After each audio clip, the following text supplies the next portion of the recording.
Let's do it.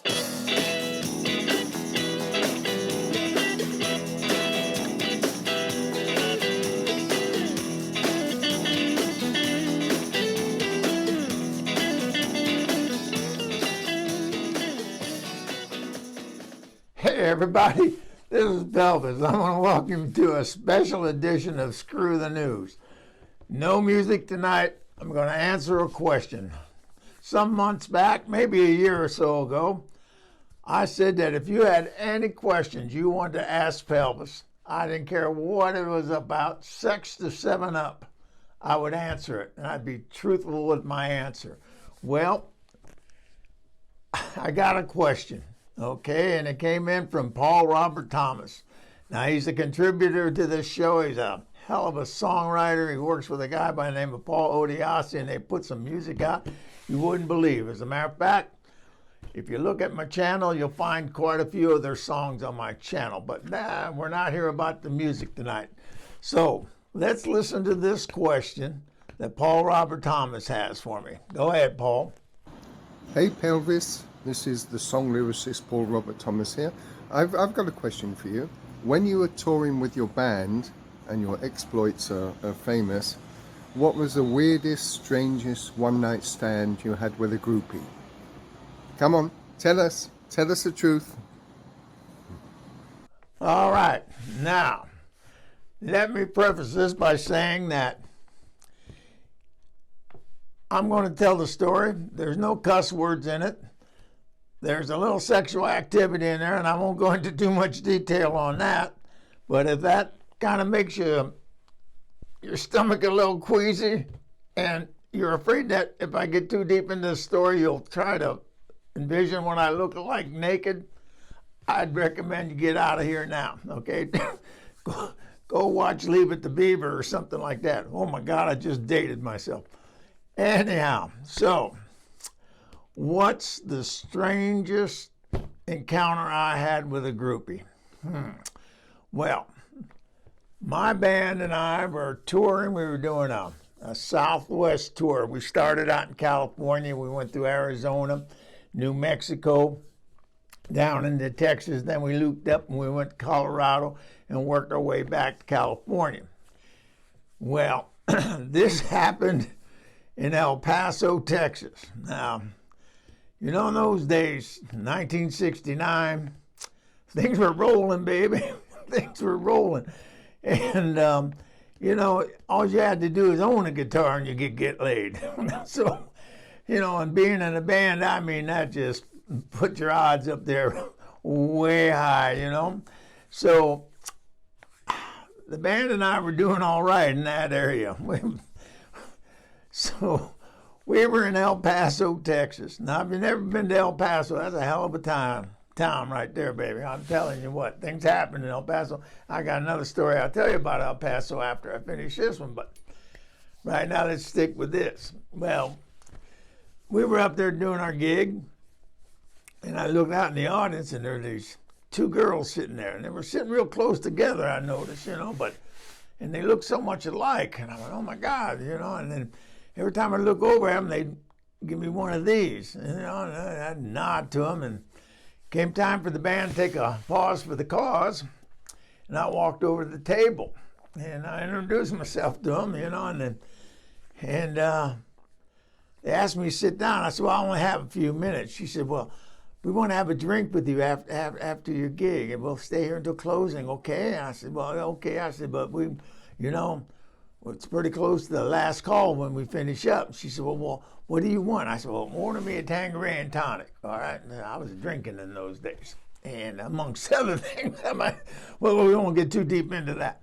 But anyhow, we finished our gig, and it was, you know, it was getting close to 2 o'clock, and I sat down there, and there was my Tanqueray and tonic, and we're drinking and talking, and every time one of them would move, the other one would move, and I said, you two are twins, right? She said, oh, yeah, you know, and they're just, they're beautiful, beautiful girls, oh, my Lord.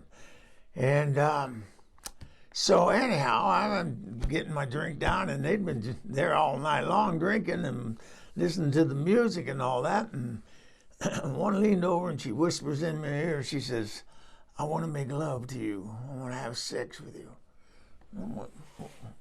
I figure that could be arranged. Sure. I'm up for that. So I stood up and they stood up and they were conjoined. They were stuck together, these two. And I went, oh, Lord. And she goes, I said, she said, does this bother you? And I said, well, I was young, you know. I mean, I only had one thing on my mind. Nothing bothered me there. I said, well, no, not really, but how does this work? She says, don't you worry about it. We'll work it out. So anyhow, we get back to their place. We go to their place. They take me home with them. And we get in there. We have another drink, maybe 2 drinks, and there we go into the sack. And I'm with the one, and the other one just, you know, she's got to be there. So she's just laying there, and I'm kind of, kind of a 2.5-some or something like that. It wasn't a full-on threesome, you know what I'm saying there. And so I get into the motion. I get into the rhythm, baby. I'm into it. I'm into my rhythm. And suddenly, Ellen reaches over, and on the little nightstand was the trombone, and she picks up this trombone and she starts playing this trombone. And I tell you what, she did a hell of a rendition of Moon River. And I went, Jesus Christ. She and I noticed she was playing that to my rhythm. I went, oh my Lord. Anyhow, and she played a full rendition of Moon River, and anyhow, when everything was over and done with, I said, that was fantastic, and that was a beautiful rendition of that song. But I got to tell you, your timing's a little off. And she said, I could say the same thing about you. You know, being a musician, you should know that everybody ends at the same time. I went, well, I was nervous. I said, you know, but anyhow, that is about as weird as it got out there on the road.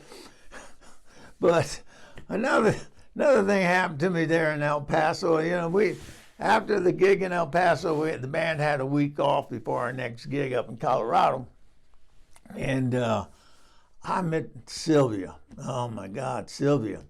And being the bonehead I messed that up, being a man and all. But Silvia, beautiful girl. Oh my Lord, I met Silvia, and come to find out, she was a sheriff there in El Paso. And I don't mean a sheriff. She was the top cop. She had a gang of deputies like you wouldn't believe. I mean, it was a huge force there, and she was in charge of them all. And Lord, and so I had the week off, and I just moved in with Silvia, and you know, great thing about it was she'd come home from work and she'd have her uniform on, and I just loved doing this. I used to polish that badge of hers. I was all over. I mean, that badge shined like a diamond in a goat's ass when I was finished with it. Every night. Anyhow, one night I went out drinking with one of her deputies, and this is where I screwed up. And this is where I learned. I got to tell you guys out there, never lie to a woman, because they get down to the truth no matter what. I went out drinking with this deputy, and I didn't get up the next morning, a little hungover, and she went to work. And well, when she came home from work that night, I went, and she goes, no. And I went, oh, I knew something was wrong then. She said, what did you say to Bob last night? And I said, well, hell, I said a lot of things to Bob last night. What did Bob say that I said? And she told me what Bob told her. And it was the truth. That's what I said, but me being a man, I wasn't going to own up to it. I said, no, baby, Sylvia, listen, baby. I said, Bob got that wrong. He was drunk. He misunderstood what I said. And she said to me, Pelvis, what in the hell could you have said that even comes close to what he told me? That's what Silvia, baby. What I said was, I thought you had the biggest posse in El Paso. She said, get the hell out of my house. I got thrown out. I was out on the street like that, you know. But anyhow, that's a couple of exploits of mine. Oh, a caveat to the twins. 30 years later, I'm up in San Francisco. Now I'm playing a dinner club then. You know, things calmed down quite a bit in my life. No more rock and roll. I'm playing a dinner club. And who walks in but the girls? The twins walk in this place now. I went, oh my Lord. Now we finished up with a song and I went out there and I went, oh my God. I said, what a surprise it is to see you. And she says, oh my God. She said, we saw you were playing here and we were reluctant to come. We didn't think you'd remember us.